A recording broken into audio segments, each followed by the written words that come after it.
Listen here, girl. I know you think it's a game, but it is absolutely not. Okay, this is the energy supplement from Just Move Supplements. That's right. It's damn near all gone, girl, and that's because I had to get that energy up so I can complete the workout, so I can give y'all this body, this transformation, get into it, okay? And I'm done working out now, so that's why we're moving on to the protein shake. Oh yes, it's already in there, girl. It's already made right here. This is the mixture of the banana pudding, the chocolate cake, and the buttercream cupcake. And you really want to be fancy, you can go ahead and add that blueberry muffin if that's what you want to do, girl. But for me, it's these three right here, okay? You put that with some almond milk, you mix it all up in honey, okay? Your muscles have gained life, new energy, agility.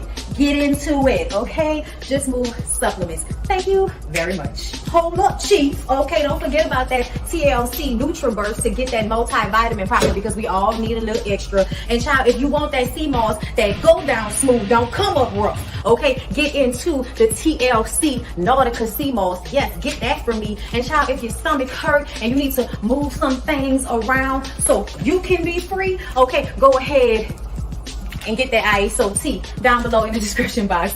Get it all from me. Come on in, come on in, come on in, not come on in, not come. Sorry, y'all know I'm weird, whatever. Hey everybody, what's up? It's your girl BondyBlue. So let's go ahead. Hey everybody, what's up? It's your girl BondyBlue. Okay, follow me on Instagram and let's get into the video, right?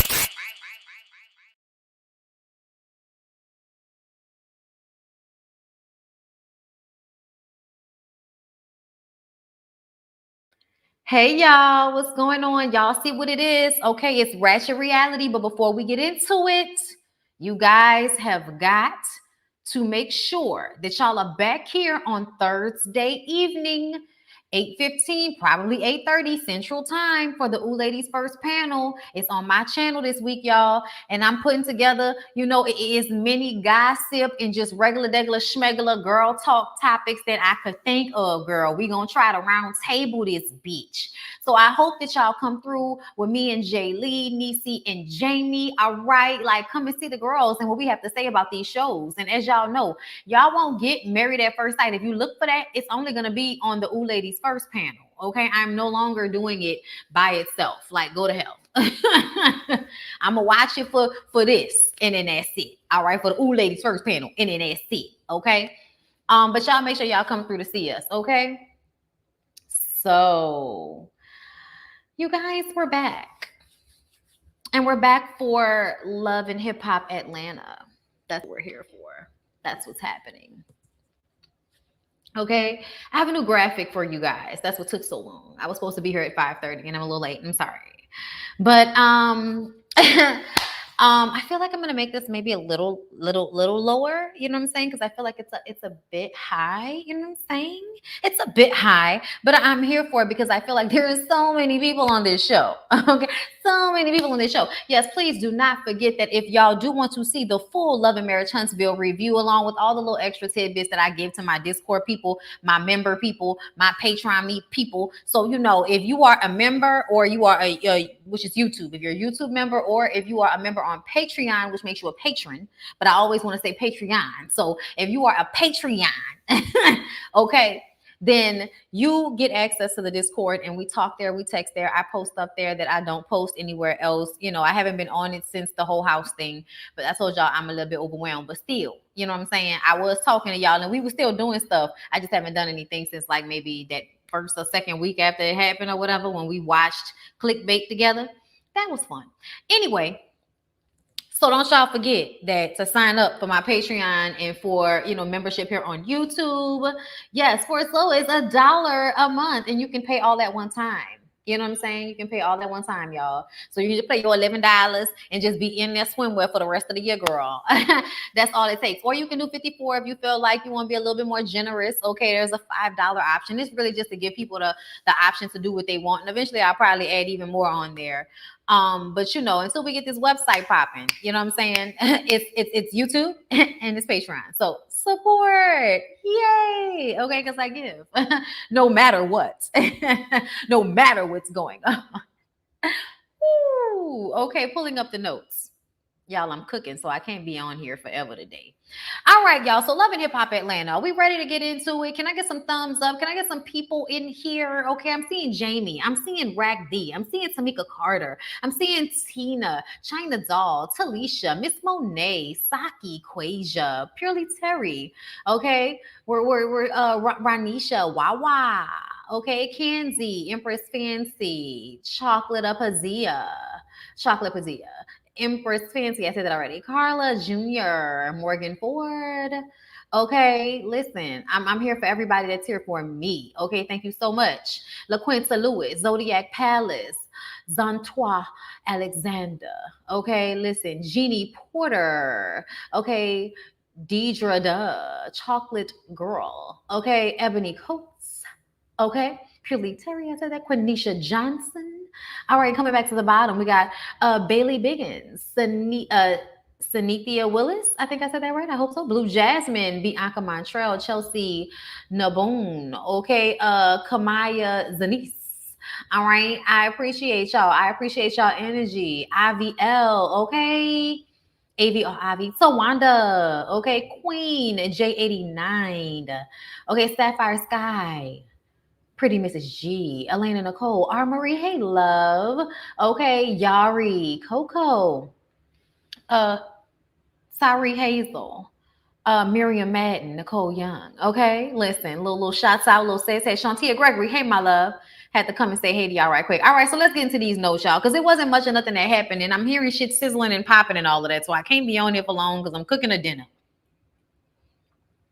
All right, sometimes I gotta do housewife shit, you know. Like go and get my lashes done, then go and get my nails done, and go to the grocery store, and then come home and then cook and wash clothes, and it's a lot. But I got my day started early today, so let's go ahead and get into it. So Yandy is opening a nail shop. I got my nails done. Yandy is opening a nail shop, okay, and Jock gets advice from Mendices and Kirk. Oh, thank God they're picking up the trash. Thank God. Thank God. Jock gets advice from Mendices and Kirk about what to do with his son. Because y'all know the last time we saw Jock and his son, it was fisticuffs. I like how he explained that his son was like a brick wall. Because it was like you was trying, but that young strength, boy, ain't he bigger than you? Shh. Ouch. You know what I'm saying? It's always tough when your kids, might have the physical ability to whip your ass. Like that's always a tough point to be at with your kids, especially if they're being disrespectful. You know what I'm saying? But Kirk actually, with his painted on hairline, like, Kirk, what's happening? Why are you coloring your hair, Kirk? Like, you're old, Kirk. You're always telling us how old you are. You're too old to have kids. You weren't too old to impregnate Rashida. I mean, I'm just saying, like, y'all remember that Rashida and Kirk were together when Rashida was 19 and Kirk was like 27 or 28 years old. So I'm just saying, now that you guys are in your 40s and 50s, I don't want to hear this I'm old shit. Okay, every time you turn around, nigga, be a young nigga like you want it to be. And now you out here coloring your hair, looking a mess. Looking a mess. What is you coloring your hair for? You know what I'm saying? Because he's always telling us he's an old nigga, so be an old nigga. You know what I'm saying? At least give us salt and pepper. Like, Kirk, give us something we can feel. And I feel like whenever you men try to, like, hold on to your youth by, like, coloring your hair and your beards and stuff, I feel like you're doing yourself a disjustice. That's just my opinion. I know y'all feel like y'all look old, but y'all ain't nothing like a fine black man with salt and pepper in situations. You know what I'm saying? In the beard, especially when they are like you're young. Like if you're young and you have salt and pepper, I feel like that's some hot shit. But maybe it's just me. Either way, I feel like it's like not as attractive for you to be coloring your hair. Like I'm just looking at that shit like, Kirk, your hairline was never that hard.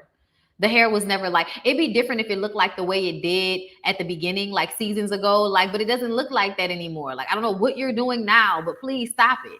Please stop it, Kirk. But Kirk had great advice for Jaceel. And he basically told Jaceel to take a different approach with his kid, because you keep talking to him about how this is like caused a loss for you with your business. And it's like your kids don't care about that. Your kids don't care about what feeds them, what clothes them, what helps y'all have this type of lifestyle. Your kids don't care about that. They don't care about that because they're at that age where they haven't had anything happen to them yet, where they've had to be on their own. So they don't understand the pressures that you're feeling just yet. And that's unfortunate, because I feel like as soon as I made 18, I had light bulbs coming up all over the place when I was younger. Like I definitely had an understanding of who my parents were, who my father was, that he was a safety net for me, that I was supposed to figure this shit out for myself so that I wouldn't always be dependent, but that he was still there if push came to shove. And so is my mom, but I feel a little bit more responsible for my mom than I did for my dad. You know what I'm saying? Even when he was sick. So I feel like, but that's also because my father got, I feel like I would have had that understanding anyway. Like just the understanding that they are taking care of you. You know what I'm saying? Like you're not really doing this by yourself, by yourself. Because when you start doing this shit by yourself, this adulting shit by yourself is stressful as a motherfucker. It is extremely stressful. And I understand parents like being functioning alcoholics. I understand people that ran from responsibility. Like I understand all of that shit. Doesn't make it right. Okay, doesn't make it right. But I understand why people get caught up, being fucked up to their kids sometimes, because this adulting shit is mad hard, man. It's mad hard. The stress of it. Whoa. You know what I'm saying? People talk that shit. But at the end of the day, we all know this adulting every day, making good decisions. So you're not out here poor and destitute and, all of that shit, man. That shit is hard. Ooh, okay. And these kids really don't understand it and they don't have a respect for what their parents are doing, which is unfortunate. But I actually think that Jock's kid has more sense than all of Kirk and Rashida's kids put together. The only one that seemed like she got a little bit of sense is the daughter. And that's usually how these things go. The boys can be just as dumb and cause as many issues and problems as they want to be. But the girl children, on the other hand, are going to somehow have an understanding or a maturity level or a responsibility level that the boys don't have. And that's what you see with Kelsey, if y'all ask me. We don't even know a lot, but based off the way they've interacted during meetings, it feels like Kelsey has more sense than Kai and Kirk Jr. Okay? Child, I don't have time. But anyway, y'all, I did like the fact that he told him to change his approach and come more from a place of being emotionally supportive. And Jock having to change his parenting in order to make better decisions with his kid, I think is such a good thing to show on television. Say what you will, but this is a good moment. Like Jock's situation, I believe, is 100% real. This is not a situation that they're putting on for the cameras, because those kids don't have the range to pretend to be that emotional for TV. They just don't. You can tell. You know what I'm saying? You can just tell with his son. His son is having actual real reactions to what is going on. And I think it's a really good lesson that people need to learn. There are a lot of ignorant people watching Love and Hip Hop Atlanta. And some of y'all need to know that just because your parents were fucked up and their parents were fucked up, coming off slavery and racism, honey, some things have to progress and get better. And parenting should definitely be at the top of that list, because that is the reason why we get a lot of the fucked up adults that we deal with on a daily basis, is because somebody along the way did not do their job. Not all the time, but most of the time. Okay, so moving on from there, Erica goes to see her lawyers. It's just a lot of teeth. But Erica goes to see her lawyers, and Safari has gotten a lawyer himself to fight dirty. And she's worried about what his intentions are, especially after she found out that he's expedited a hearing. Like, she is trying to hold a baby in her vagina right now, and you want to expedite a hearing on what the custody situation is going to be. And he's asking for 50%, and Erica has to be made clear, just like a lot of us had to be made clear, that 50% just means he basically can dictate 50% of what happens, but that doesn't mean he has 50% of the time with the kid. It just means when it all boils down to it, like when it comes to big things, you can't move your kid, you can't make decisions on their health without the other parents' involvement. I think that's like the main thing of it. But she would still probably have the kids most of the time, and then would still have the right of way basically to make decisions based off the fact that she would be the one present at the moment in comparison to him, who may not be there as much. And Erica feels like, I still don't want him to have that type of custody, because he hasn't spent a lot of time alone with the kids. He hasn't spent a lot of time with them by himself.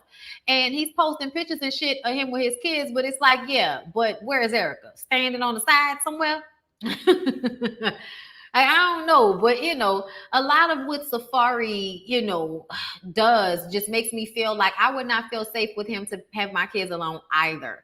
Okay. But she says that he thinks he can choose when he can be a parent. And I'm like, Yeah, that's it too.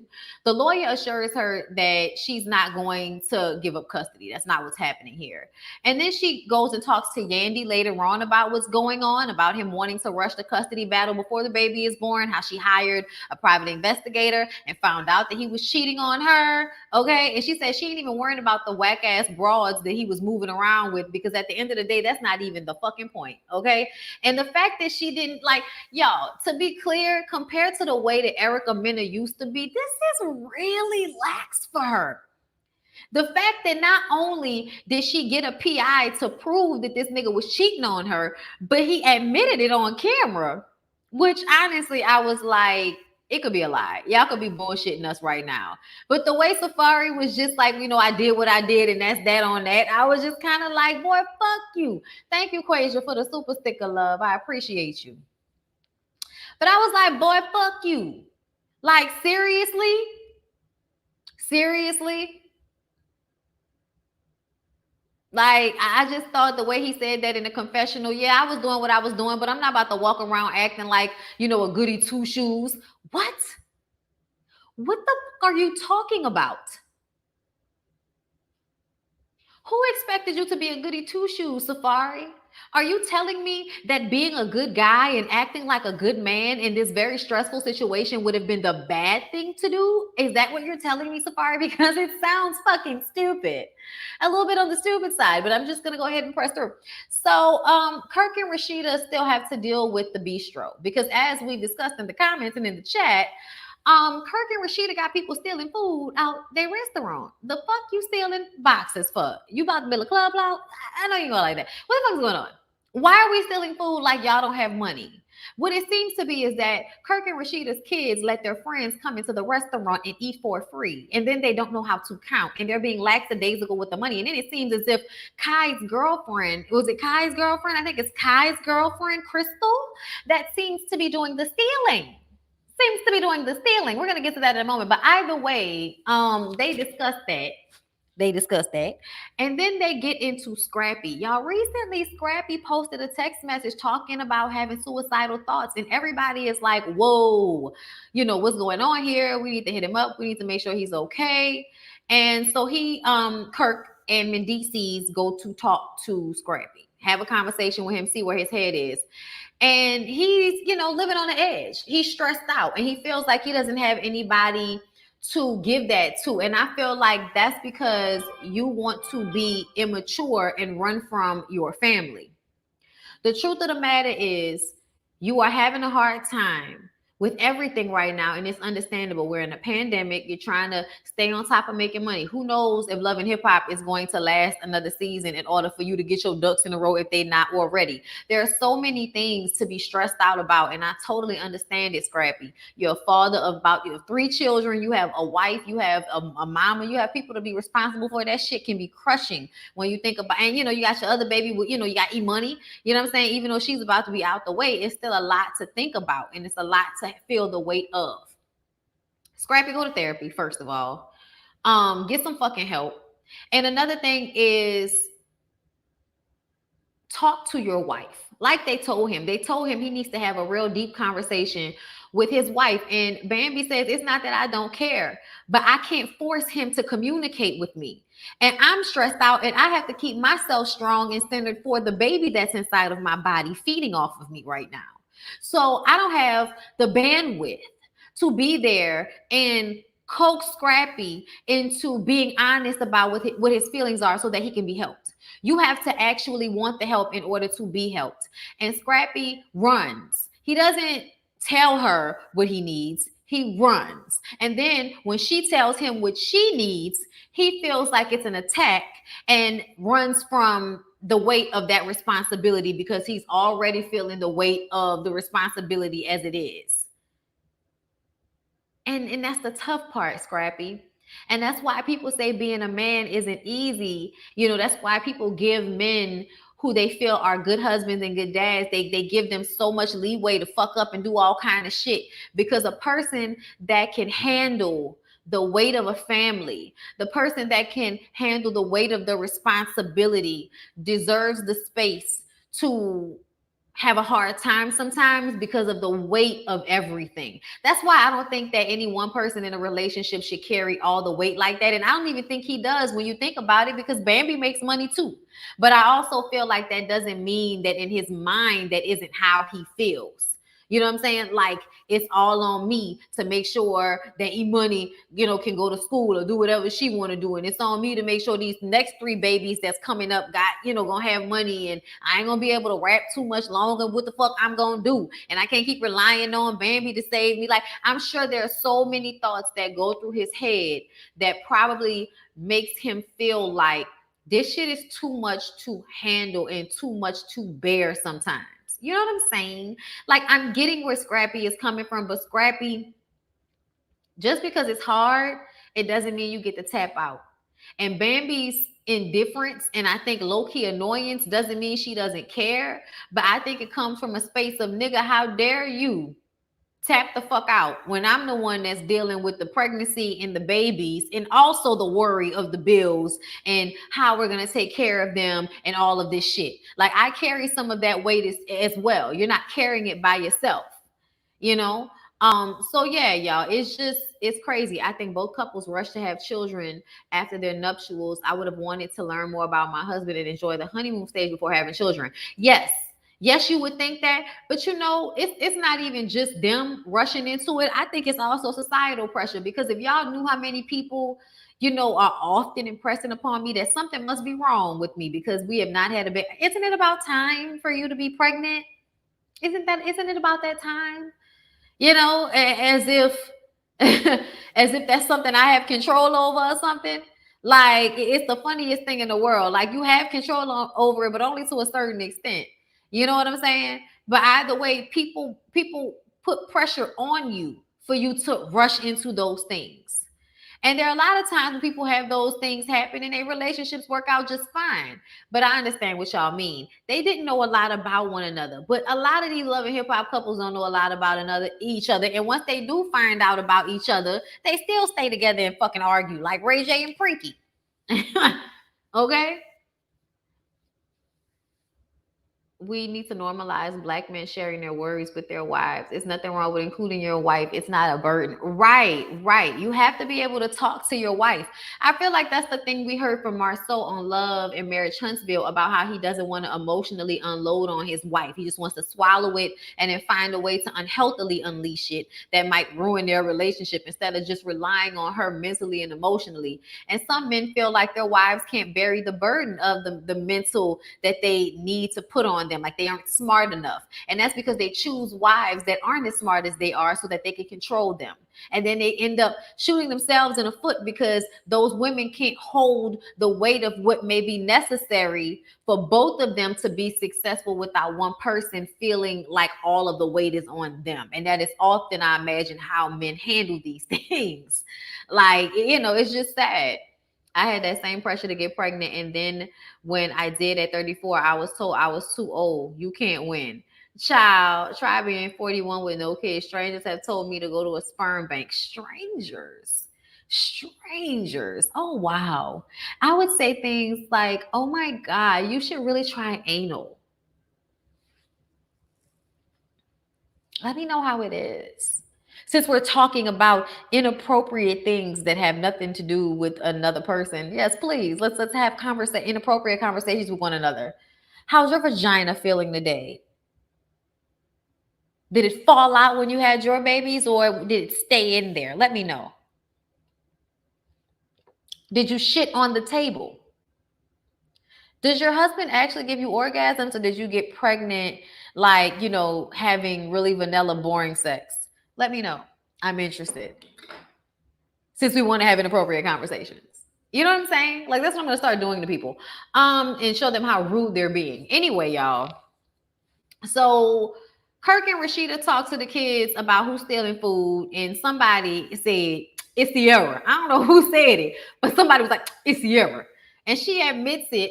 And they just give her a warning. I was like, why would y'all just give her a warning if she's making y'all lose money? Child, I'm not about to get my nerves bad over Rashida and Kirk and them continuing to be Assholes. So Ciara and Bam talk about Scrappy's suicidal tweets, and she says that he was sick and she took care of him, made sure he had something to eat, made sure he, had whatever he needed. And she says he keeps a lot to himself and then pours it on social media. Bam is focusing on her and her children. Ciara tells her about what Mama D said about Bam going after Scrappy, like Scrappy got some money. And Bam was like, I'm trying to understand where the money coming from that she talking about. I'm about to go after, because girl, boy, bye. And then she says that she's itching for drama. And guess what? She's going to get it, okay? She's cruising for a bruising and she's going to get it. She's not going to fight Mama D, but she is going to curse her the fuck out.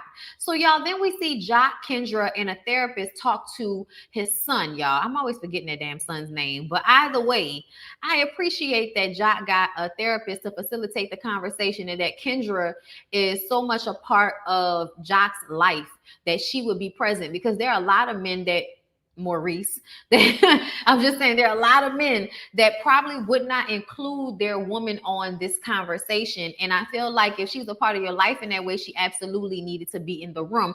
And just so y'all can be a united front, showing him that y'all are both there for him. So when Jock, Kendra, the son, and his mom, Fatima, are sitting there, I'm like, this is beautiful right here. Even though the moment, we need work in this moment, the fact that everybody came to the table willing to do their part is what touched me. Jock explains to his son how deeply worried he is for him, and how he has friends that have lost children, and he does not want to be one of those people. And it's not about his business. It's about losing his son to what life can do to young black men out here. You know what I'm saying? And he feels like his son was being dismissive of him wearing his heart on his sleeve, expressing his worry to him. And he was just like, man, whatever. And he was. And I feel like his son didn't really understand how Jacel felt, you know what I'm saying, until it got to that angry point. Because even his son was like, he felt like he did something to cause the rift as well. You know what I'm saying? He was like, I feel like I did something wrong as well. So for my dad to come to the table and apologize to me, I wanted it to go that way. Because Jock apologized and said that he loved him and he's sorry for coming at him in that way. And when he did that, y'all, and the son went over to him and hugged him, that little boy, he turned into a kid, y'all. He might be tall and look like a little grown man at this point, but he turned into like a 7-year-old kid when he was hugging Jock. And you could see it. And I was glad that Jock came to the table with that mindset, because it used to be so hard to get your parents to apologize when they fucked up.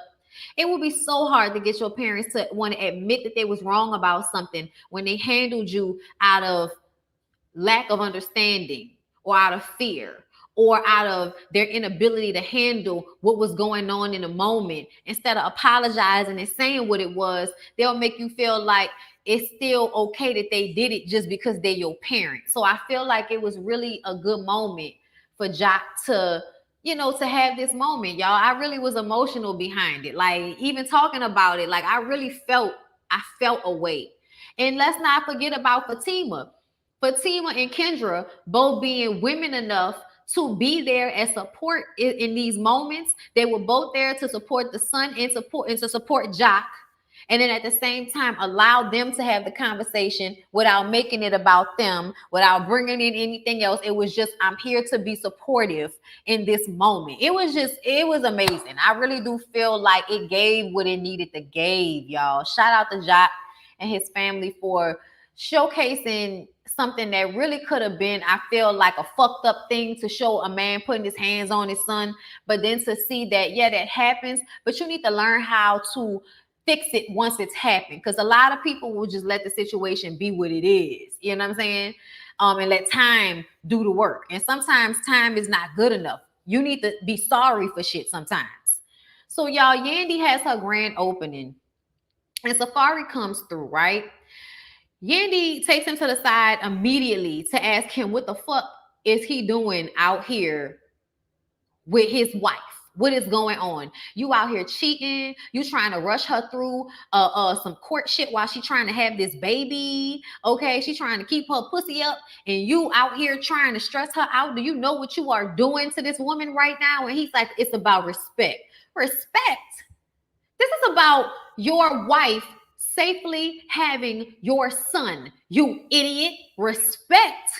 You don't deserve respect if you can't man up enough to put your fucking feelings on a back burner for your wife and your son that are going through a tough time with her bringing him into the world, damn near dying right now, losing blood and everything else to bring your child into this world. And you, I don't want to argue. I don't want to argue. So it's better to just not be there.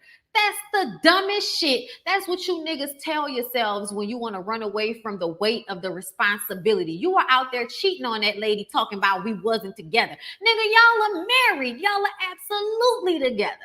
And the least you could do is not be seen with these bitches while she's out here having your baby because you know she cares. Because you know y'all still love each other. You toxic motherfucker. Like I was just sitting up here like I cannot believe this nigga. He is just such a waste of nice dick. Like, just such a waste. Such a waste of good body. Such a waste. Oh my God. He wasn't going to be a goody two shoes. As if she was out here cheating on him and got the nerve to want to talk about some motherfucking respect. Ah, oh my God. So, y'all, Mama D goes over to the BAM so that she can somehow flip things on the BAM. She's saying that Sierra is the one that told her that Scrappy was, that the BAM was going for Scrappy in his divorce. And if I recall, that is not how it happened. Mama D told Sierra that. And now she's telling the BAM, oh, you got messy friends that's telling your business and you need to check that. And y'all not going to come for my son. And we got lawyers too. And somehow the argument gets to her not being there for Breland because, BAM is like, at the end of the day, you're not even there for the grandchildren that you already have. And you sitting up here worrying about if he going to get these kids and all of this type of, like, child, whatever. It was just a whole bunch of them screaming and howling and acting a fool. If you ask me, Mama D knows what she's doing. Mama D is trying to be good TV, and the BAM is pregnant and stressed the fuck out. Because I refuse to believe in that moment that the BAM wasn't actually angry because she seemed aggy as fuck. What do you want? The fuck? Coming over here talking this shit to me. I know Sierra ain't tell you that shit. I know you told Sierra that shit, Mama D. Get the fuck out of here. She's a mess, y'all. Oh my God. I absolutely still feel though that Mama D is on bullshit. Meaning, I don't think she actually has beef with Bambi. I do think she values Bambi because Bambi has 3 of her grandkids. I do. But I also feel like she puts on for these cameras and Mama D defaults to fight with daughter-in-law, fight with son's girlfriend. Okay, fight with whatever the one he chooses or he really wants to be with. That's the one I'm gonna fight with. Then I'm gonna go find some chick he's fucking with on the side, and I'm gonna befriend her. Like that's what Mama D has done over and over again on this show. Okay, but either way, y'all, I think Kirk and Rashida are fucking up as far as letting their children run their business into the ground. But I guess. Still, you're doing a good job, sir. You got to make the changes. Okay, we have to outgrow these pathologies that have been passed down to us from brutality. Okay, parenting didn't come from a place of love and furthering your child's mental and emotional stability. It came from let's make sure we can make it to tomorrow. Let's make sure that we can eat. Let's make sure we have a place to live. Let's make sure we have something more than the dirt scraps that they want for us to have. Like our lives are so much of a fuck you to everybody that sometimes we don't know how to emotionally and spiritually and mentally progress for real because everything is external. Everything is from an outside source. And that's a problem. You know what I'm saying? Scrappy, I hope you get yourself together. I really do. And I hope that you find some inner peace because I really do love you. I love Scrappy. I love Bam too. But like I feel like I've grown up with them in a way. And I feel like as long as I've been reviewing this show, I just want them to be in a good place. I want Scrappy to be in a good place. I want him to grow up. I want him to be responsible. I want him to be healthy. And I want him to be there for Bam because I think Bam is good for him. You know what I'm saying? I just think that it's hard and it's not easy and people go through the ups and downs. And sometimes they don't know how to handle this shit. But we got to get better at handling our shit, y'all. And therapy is ideal. I mean, as soon as I get a chance, y'all, I'm about to sign back up for my therapy because, child, I need to talk to somebody. I'm stressed out. Erica and Safari need to divorce because I think that they're too immature to be in a marriage. I'm sorry that she thought he was going to be the support system that she needed for these children, but it doesn't seem as if he's going to do that for her. So I hope that she continues to be a boss and find ways to have good nannies and family members you can trust to help her raise and take care of her children, because I do not imagine him actually being there the way she needs him to be going forward. I just don't. And as far as Andy and Mendices, why are y'all here? But that's that. I'm gonna move on to Love and Hip Hop Miami, but I'm gonna take a little second to go and check my pot. So can y'all do me a favor and like the video?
Bitch, I can cook. Just saying. Just saying.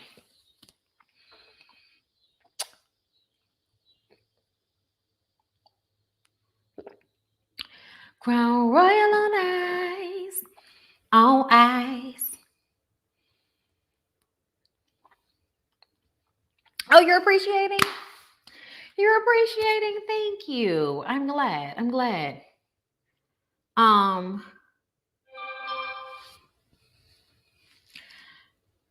why take Mimi away if you're gonna keep Sierra? I guess because Sierra had more going on, I guess. But child, it don't seem that way. Shit seemed like Mimi had stuff going on. Her and Ty broke up, then her and Ty got back together, child. But anyway, y'all, loving Miami, loving hip hop Miami. Thank you so much, New Mommy, for the super chat. Bill having a tantrum and popping those balloons was hilarious and a red flag. It really was. So, y'all, let's go ahead and get into the episode for Loving Hip Hop Miami. When we ready, is you ready? Because it wasn't that much, okay? Okay, y'all. Y'all, Suki and Wild Bill have so much shit going on social media. I can't even keep track, but they're constantly fighting and getting back with exes and robbing people and going to jail. And it's just a hot ghetto ass mess that I don't care to keep track of. Okay. But either way, this episode, Suki and Wild Bill talk about her Instagram page being taken down because she regurgitated on penis. Okay. That's what got her shit taken down. She decided to put that on her OnlyFans and then tease it on her Instagram, which was a mistake, obviously, because they took her shit down. And she has her grand opening for her store, Good Pussy or Good Cat or whatever the shit is called, Good Kitty. Y'all know I don't care. But whatever it's called, she has this grand opening happening. And now the Instagram, which is used to promote and market, is shut down. So she's stressed out right now. And she always bigging herself. I ain't gonna let this stop me from making no money. I'm gonna keep on making this money because that's what I do. I get out here and I'll make this do what it's gonna do. Y'all, y'all hear me? I'm gonna do what I do, whatever what I'm gonna do, what I'm gonna do. I'm like, all right, Tyler Perry, calm the fuck down. We got it. You're gonna get this bread no matter what. You're gonna get this bread, you're gonna get this thriller, you're gonna get that check no matter what. And we understand because you are willing to regurgitate on penis in order to get a check. So we know no matter what, you're gonna find a way to get it, especially now that you have a following. It's always gonna be a way. Okay, so yeah, girl, we understand you gonna make it pop. So Bill got her on a rooftop for a nice little dinner.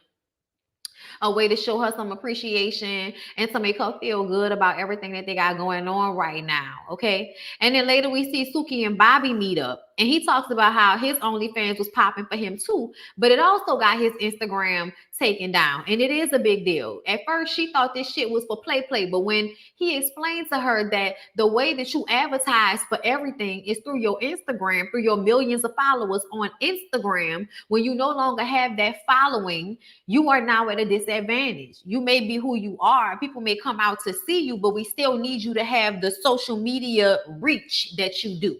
You know what I'm saying? That's a lot of times what they're paying for with these social media people. It's like a 2-for-1. You get to have somebody that will bring people into the club, and you get to use their social media platform to advertise for said party. Whereas it used to just be like, oh, you know, this person gonna be there and we passing out flyers and maybe we might do a commercial depending, bitch, but it ain't gonna be all that.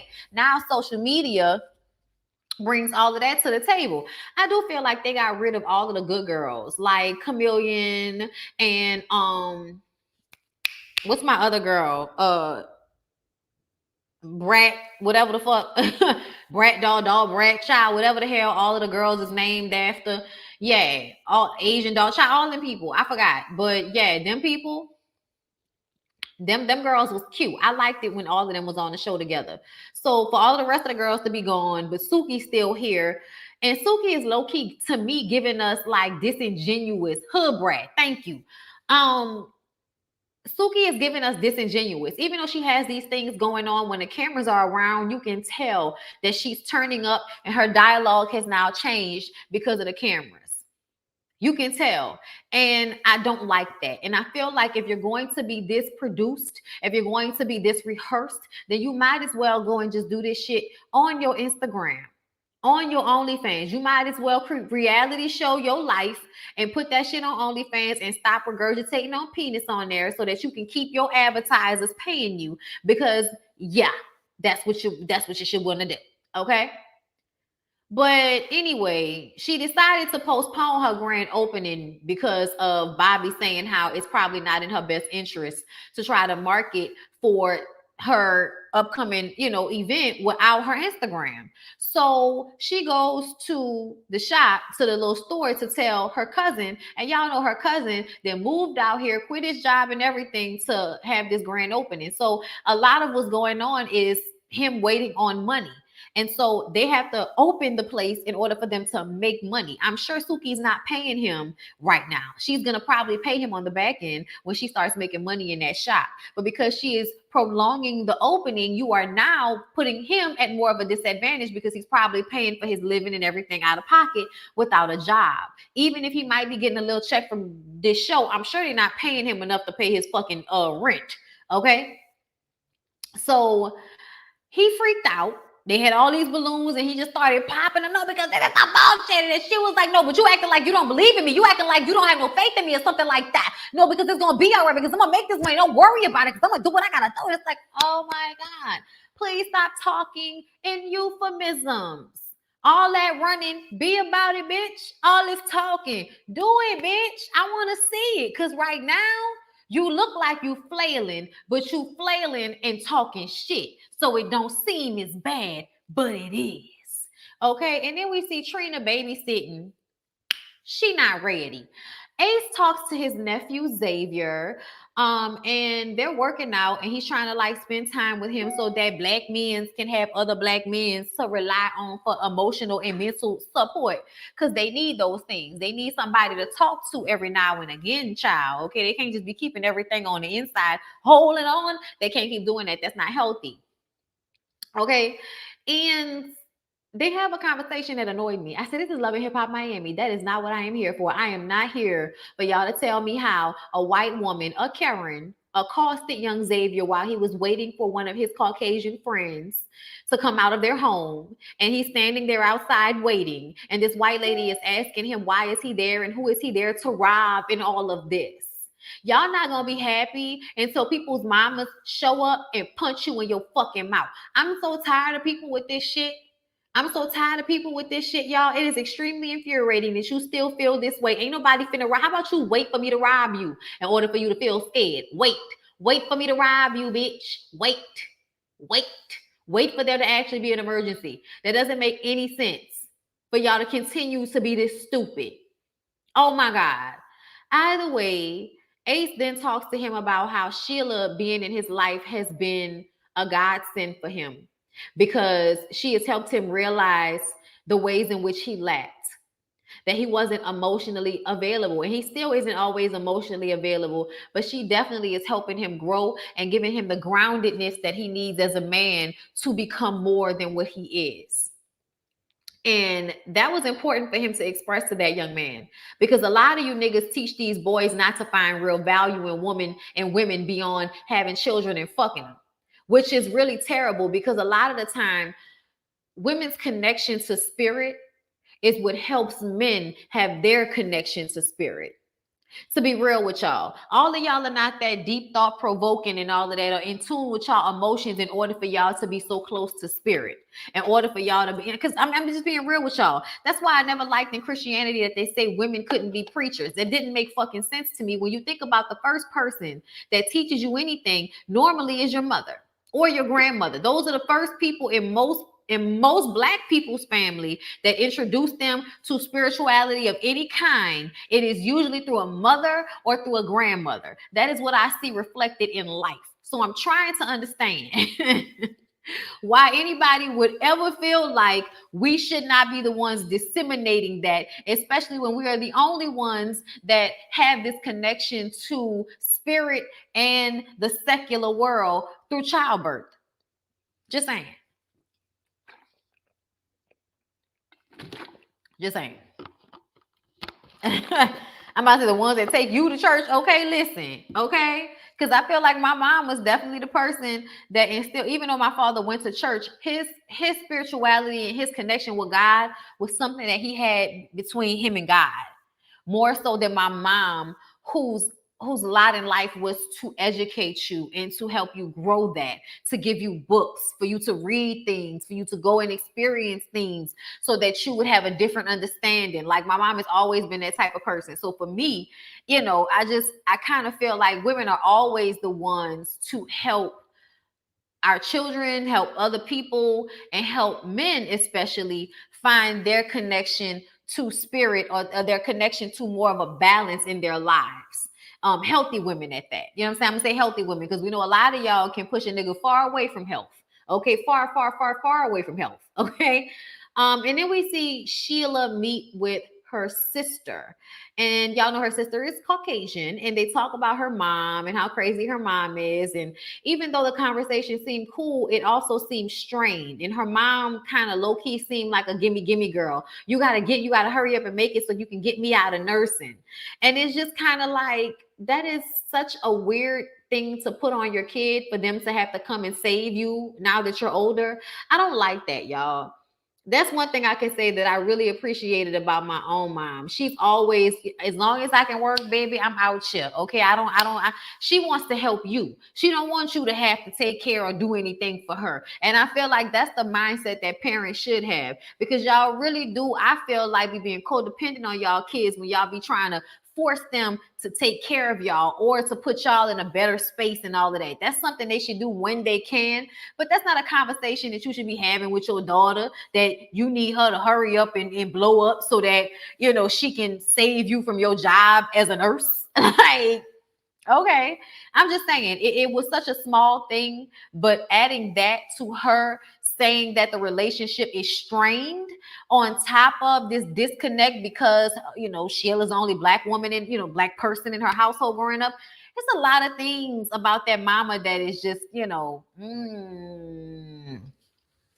don't know.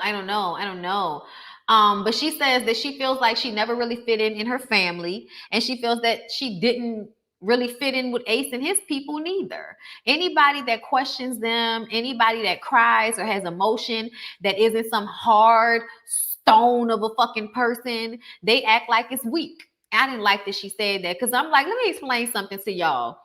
I think that it is extremely toxic for y'all to make it seem as if men can't cry. But I think it's even more toxic for y'all to make women feel like they're weak for crying. Like, what? I'm a fucking woman. If anybody should be crying, bitch, it's me. Fuck you. What do you mean? Go to hell. Asada, thank you for the super chat. I remember on one of the past episodes recently, Erica said Safari is only happy when they're in the bedroom, and that's a red flag. Mm. Ain't it though? Ain't it though? Only when he's slanging that dick. So yeah, y'all, just worried about Sheila. You know, she needs to go talk to her therapist. I hope that she stays grounded and stays good because I really appreciate the mental health of it all. I appreciate young people on these shows showing us growth. I appreciate that. And for that fact, I hope that they can continue to give us the ratchet while still giving us people trying to do better versus constant ratchet and no real growth. You know what I'm saying? But anyway, moving on to Florence and Marlon, y'all. Child, Florence and Marlon are on a break, so she said. And Marlon is staying with a friend, but they work at the restaurant together. So they're in a restaurant. Gael comes in so that they can talk because she been, hiding and shit. So now she wants to come in and talk. You fuck my girl. Tell her the truth. You fuck my girl. Tell her the truth. I was just like, Gael, please stop screaming. Okay. Then she said that he touched my butt. Yeah, he touched my butt. And then he was like, listen, I did touch her butt because I thought it was you. I did touch her butt. Okay. And it was an accident. She had on your same outfit and your same hair. And she was like, I mean, they do look alike, but you know the difference between your old lady ass and her sister ass. Fucking stop. Fucking stop, child. And then the fact that even though Gael ain't shit because Gael is obviously being paid to stay quiet about all of the terrible things that Marlon is into, including cheating and then trying to fuck her family members by filling them up. I feel like if any of the sisters would have tried to fuck him, he'd have been there for it. Okay. But either way, he denies everything. And then she kind of low-key flips it on Gael, like, oh, Gael don't want me to be happy because she's jealous. That may be, but that nigga still ain't shit. Like, what are you talking about, Florence? How you sitting up here telling us that you know he ain't up to no good? You know he lying. You know he cheating. But then you want to flip it on Gael and make it seem like she's only doing this to hurt you. Like, what are you saying to me right now?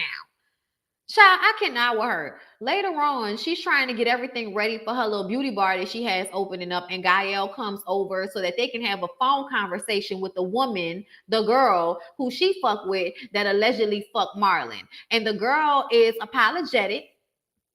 The girl is apologetic.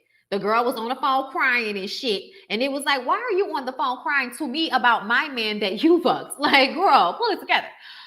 But she basically explained that they were in the VIP, and I think she said that he started eating her pussy. She said he didn't penetrate me, but I think she said the next thing I know, he was on the table, thought in the thought. And I was like, so did he eat her pussy on the table? Y'all, I'm not sure. Y'all tell me what y'all think he said. But I feel like he said that he ate her pussy on the table. But I know I heard her say he didn't penetrate. Or did you suck his? I don't know. But it sounds like some type of mouth to genital area thing type of thing. It sounds like somebody was getting lettuce. Somebody was getting head. Somebody was getting education. Whether it was her or him, it feels as though that's what was going on in the room. And it makes me feel like if he would do that while you're in the main bar and he's in the VIP section, who knows what he's doing around you? Why would, girl, you want to be with him because you've been with him so long and because you was at one point digmatized over him and because y'all got so much tied together. She ain't nothing but a new Rashida and Kirk. Tell him to get the fuck out of my face with this. Tell him to get out of my face with this. And then the way she threw Gael's phone on the floor like it was Gael and a girl fault. Like, I was just kind of like, I hope you have this type of energy for that nigga who been putting you through all of this because you know this ain't the only situation. This is not the only time. This is not the only instance when Marlon has done something. Marlon looks doped up half the time to me. He may not be, but the nigga look loaded all the time. And I would not trust him within an inch of me being able to throw him. And that is not far. Not far at all. So let's go ahead and move on to Amara La Negra. Okay, Amara is lying in the bed with like a million pillows, feeling sad, And she says that she can't get in contact with Alan, but she realized that she does need to get back to her music. She was running from something and she has to get back to it. She got online, right? She got on live. This is what I do when I be stressed out and lonely, y'all. I get on Instagram live and talk to y'all. And so She talks about, there were times when I was homeless and I didn't even want to say anything because I was so ashamed that, like I'm homeless. And so she was just talking about all the terrible times that she's been through, but she's persevered, but it's been through her music. And now she feels like I have to get back in the studio. I have to get back to my music. I know that I'm doing real estate and I'm doing all of these things, but I really need to get back to my music. And my mom was right. And I hate to say it, but she was right in a sense. And fuck Alan, because any nigga that'll stop answering your phone calls because you went home is the problem. Not worthy. Move on. Move on, girl. Move on. Okay? He ain't answering your phone calls because he fucking somebody else. Whoever the bitch is when you home, that's the bitch she out there fucking right now, girl. I don't appreciate none of this. Anyway, y'all, Amara get back in the studio and it seemed, at first it seemed like she was having a hard time. She was recording dembo music, which is like African beats, but then with like a Dominican flair. So it's kind of like, what is that? Movia, movia, movia, movia, movia, movia, movia, movia. To me, it sounds like some type of African island version of bounce music, bitch, which I can always get down. Monia, monia, monia, monia, monia, monia, monia, monia, monia, just getting it in. I was like, yes, Amara. And then they made it sound like it was fucked up. But then when you heard her like get on, I was like, nah, Amara's killing it. I need to hear this song. I need to hear this song. Okay, listen, it sounded good. He back with his wife that Amara is paying for. Girl, wait, what happened? Tina, I need for you to explain in full sentences. What are you saying to me right now? Okay. But Amara got in the studio and did the damn thing, and I was proud of her. I was like, good for you, girl. Good for you. Trina don't look like she ready to have no damn baby. I was happy I ain't see Trick today. What about Uncle? My daughter was crying. Like, who told on? Like, what happened to the jacuzzi? What? What? I'm trying to make sense of these comments. It's not true. He just seemed like the type that has a side wife that's down to stay silent while he milks Amara. Oh, yeah, he do. Yeah, he do. He absolutely does. Bonnie is the best Amara person out here to review streets. Thank you, Nadine. I appreciate that. So off topic. Sorry, Bonnie. But why does Destiny and Martell talk every day? Can't wait for ladies first tomorrow. Oh, that's a good question. That's a damn good question. Y'all make sure y'all hit me up with stuff that y'all want us to like, questions and stuff y'all might want us to answer on the Ooh Ladies first panel tomorrow. Y'all make sure y'all hit me up with that. Because y'all know the panel is Thursday, not tomorrow. Thursday. Today's Tuesday. Please, Lord, let it be Tuesday. I don't have the bandwidth for it to be Wednesday. Uh but because I usually put my show together on Wednesday. After I've had a chance to get caught up on all the shows. But yes, y'all make sure y'all let us know what y'all want to talk about, and we're gonna try to keep it light, keep it cute, keep it fun. Being sarcastic. Oh, ooh, wow. Anna just wanted Amara back in Miami because she wanted her meals to get close to her hip. I don't think that's why.